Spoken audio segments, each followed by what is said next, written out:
Right. ఇందాక మనం old city గురించి మాట్లాడుతున్నాం. సో ఓల్డ్ సిటీ అనేసరికి ఖచ్చితంగా ఎంఐఎంతో పోటీ పడాల్సి ఉంటుంది. సో ఎంఐఎంతో డి అంటే డి అనాలంటే ఏదో ఒక ప్రత్యేక ప్లాన్తో ముందుకు వెళ్ళాలి. అండ్ బీజేపీ ఇప్పుడు మీరు ఇందాక చెప్పినట్లుగా ప్రత్యేక ఫోకస్ కూడా పెట్టింది. సో ఆబ్వియస్గా ఆ ప్లాన్ ఏంటంటారు? హిందువుల్లో వచ్చినటువంటి చైతన్యం, ఓల్డ్ సిటీ లోపల ఎంఐఎం పార్టీ చేస్తున్నటువంటి ఆగడాలు, వీటన్నింటిని దృష్టిలో పెట్టుకొని మొన్న మీరు చూస్తే హైదరాబాద్ పార్లమెంట్ పరిధిలో ఉన్నటువంటి 7 అసెంబ్లీ స్థానాల్లో భూషమాలు ఒకటి గెలిచాం, మేము యాకుత్పురా నెక్ టు నెక్ వచ్చాం, చావు తప్పి కన్నులోటు పోయి చివరి నిమిషంలో గెలిచారు వాళ్ళు తక్కువ ఓట్లతోటి. కార్వాన్ అట్లే వచ్చాం, చంద్రాయన్ గుట్టలు కూడా గట్టి పోటీ ఇచ్చాం. కాబట్టి అక్కడ పోలరైజేషన్ ఆఫ్ హిందూ ఓట్స్ జరుగుతూ ఉంది. ఎంఐఎం పార్టీకి సంబంధించినటువంటి నాయకుల యొక్క అరాచకాలు పెరిగిపోతూ ఉన్నాయి. వీరిని నియంత్రించాలంటే అది కేవలం భారతీయ జనతా పార్టీతో మాత్రమే సాధ్యమవుతుందని అక్కడి ప్రజలు విశ్వసిస్తూ ఉన్నారు. కాబట్టి అక్కడ ఉండేటువంటి ప్రజల లోపల వచ్చినటువంటి చైతన్యం మాకు విశ్వాసాన్ని నింపుతూ ఉంది. ఆ సీట్ కూడా గెలవడానికి మేము మరింత కష్టపడాల్సి ఉంటుంది అనేటువంటి ఒక విశ్వాసాన్ని అక్కడ నుంచి వస్తున్నటువంటి రిపోర్ట్స్ చెప్తా ఉన్నాయి. కాబట్టి ఆ దిశగానే మా అడుగులు ఉంటాయని ఆశపడతాము. రైట్. శ్రీధర్ రెడ్డి న్యూజెర్సీ నుండి కాల్ చేశారు. శ్రీధర్ రెడ్డి గారు. నమస్తే రఘునందన్ గారు. నమస్కారం సార్. సార్ యాక్చువల్గా చెప్పాలంటే నేను మీకు ఫ్యాన్ ని. You always talk very subjective in politics. ఒక క్వశ్చన్ ఉందండి సార్, ఒక్క క్వశ్చన్ ఉంది, నా క్లారిఫికేషన్ కోసం అడుగుతున్నాను. Last time honourable prime minister Nizamabad వచ్చినప్పుడు అసెంబ్లీ ఎన్నికల ముందు ఆయన స్పీచ్ లో కేసీఆర్ అవినీతిని కక్కిస్తా అని చెప్పారు. అంటే ఒక ప్రైమ్ మినిస్టర్ అవినీతిని ఇలా చేస్తారు అంటే కక్కించడం అంటే, మరి పక్క రాష్ట్ర ముఖ్యమంత్రి జగన్మోహన్ రెడ్డి 10 years నుంచి బెయిల్ పైన ఉన్నాడు. కనీసం సిబిఐ ఎప్పుడు కూడా ఆయన బెయిల్ క్యాన్సిల్ చేయడానికి ప్రయత్నించలేదు. ఆయన పైన ఒక 20-30 CBI money laundering high profile cases ఉన్నాయి. మరి ఒక ప్రైమ్ మినిస్టర్ మళ్ళీ ఈసారి పార్లమెంట్ ఎన్నికలకు వచ్చినప్పుడు అలాగే కరప్షన్ గురించి మాట్లాడితే, మరి అంటే బీజేపీకి సపోర్ట్ చేస్తే మీరు ప్రొటెక్ట్ చేస్తారా, లేకపోతే వేరే ముఖ్యమంత్రుల పైన మీరు సిబిఐ ఈడీ ఇలాంటివి ప్రయోగిస్తారా? ఇది చాలా మందికి పబ్లిక్ కి కొంత రాంగ్ ఇంప్రెషన్ ఉంది. But I just want your clarification అండి. ఎందుకంటే ఇప్పుడు మరి పక్క రాష్ట్ర ముఖ్యమంత్రి ఆంధ్రప్రదేశ్ సీఎం పైన ఎన్ని కేసులు ఉన్నాయో అందరికీ తెలుసు. ఆయన కనీసం కోర్టుకి కూడా వెళ్ళాడు. మీరు వృత్తిరీత్యా లాయర్ కూడా. So how is it possible అండి? ఇది మామూలు కామన్ పబ్లిక్ కూడా ఇలా పాసిబిలిటీ ఉంటుందా? ఇంత ఫెసిలిటీ ఉంటుందా? చెప్పండి సార్. కోర్టులు చేయాల్సిన పనులు కోర్టు చేయాల్సిందే, పోలీసులు చేయాల్సినటువంటి పనులు పోలీసులు చేయాల్సిందే.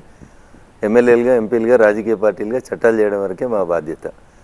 మేము చేసినటువంటి చట్టాలకు అనుగుణంగా ఎవరైనా తప్పు చేసినప్పుడు దాని మీద కేసులు నమోదు చేసి ఛార్జ్షీట్ వేయడం వరకు మాత్రమే అక్కడ ఉన్నటువంటి పోలీసులు లేదా ప్రభుత్వం యొక్క బాధ్యత.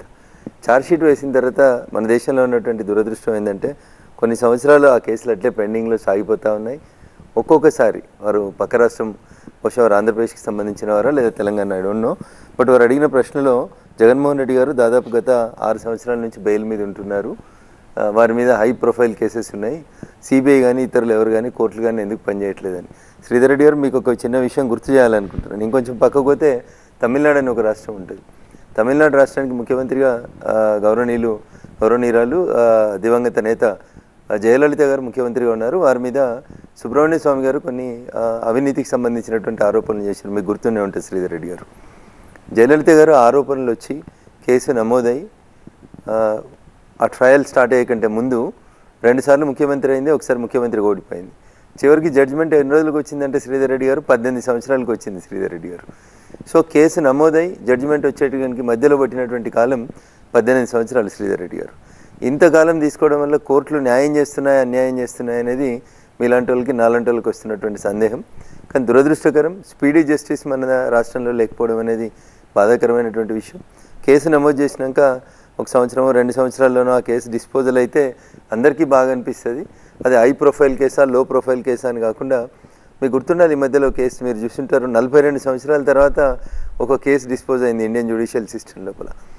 అంటే ఒక చిన్న అమ్మాయిగా ఉన్నప్పుడు 21 ఏళ్ళప్పుడు కేసు వేస్తే 65 సంవత్సరాల వయసుకు వచ్చిన తర్వాత ఆస్తి హక్కుకు సంబంధించినటువంటి పిటిషన్ని డిస్పోజ్ చేసింది సుప్రీంకోర్టు అని చెప్పి పేపర్లలో ఒక పెద్ద వార్తలా కనబడ్డది శ్రీధర్ రెడ్డి గారు. మీరు చెప్తున్న అభ్యంతరం గమనించదగ్గ అభ్యంతరం.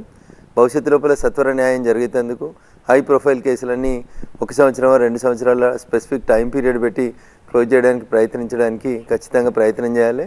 ఎందుకంటే చాలామంది ఇన్ని సంవత్సరాల తర్వాత జడ్జిమెంట్ వస్తే ఏం న్యాయం జరుగుతుంది అనేటువంటి ఒక బాధను వ్యక్తం చేస్తున్నటువంటి మాట వాస్తవం. కానీ బీయింగ్ ద పొలిటికల్ లీడర్స్ మేము చేయగలిగేది స్పీడ్ డిస్పోజల్ చేయమని చట్టం చేయగలుగుతాం. కానీ డ్యూ టు వేరియస్ రీజన్స్ కోర్టులు చెప్పే కారణాలు, ఇన్వెస్టిగేటింగ్ ఏజెన్సీస్ చెప్పే కారణాలు మీరు చూస్తూనే ఉంటారు సార్. అయితే ఒక ముద్దాయి కోర్టుకు రాకుండా వెసులుబాటు ఉంటుందా అంటే ఉంటుంది. 317 అని ఒక పిటిషన్ ఉంటుంది శ్రీధర్ రెడ్డి గారు. సో ఏదైనా ఒక ప్రత్యేక కారణాన్ని చూపిస్తూ నేను ఈ వాయిదాకి రాలేను అని ఒక అడ్వకేట్ని పెట్టుకున్నప్పుడు ఆ కోర్టు ఎగ్జంప్షన్ ఇవ్వాల్సినటువంటి పరిస్థితి వస్తుంది. చట్టాల్లో ఉన్నటువంటి కొన్ని లొసుగులను అడ్డం పెట్టుకొని కొంతమంది న్యాయవాద మిత్రులు వారికి ఉన్నటువంటి హై ప్రొఫైల్ క్లయింట్స్ని కాపాడేందుకు ప్రయత్నం చేస్తూ ఉన్నారు. But this has to be changed. ఇవన్నీ కూడా భారతదేశానికి స్వతంత్రం వచ్చే కంటే ముందు మనల్ని అనగదొక్కడానికి ఆంగ్లేయులు చేసినటువంటి చట్టాలు. ఈ చట్టాలను పూర్తిగా గత పార్లమెంట్ లోపల గౌరవనీయులు నరేంద్ర మోడీ గారి నాయకత్వంలో రద్దు చేసినారు. కొత్తగా వస్తున్నటువంటి చట్టాల వల్ల స్పీడీ జస్టిస్ జరుగుతుందని ఆశపడదాం.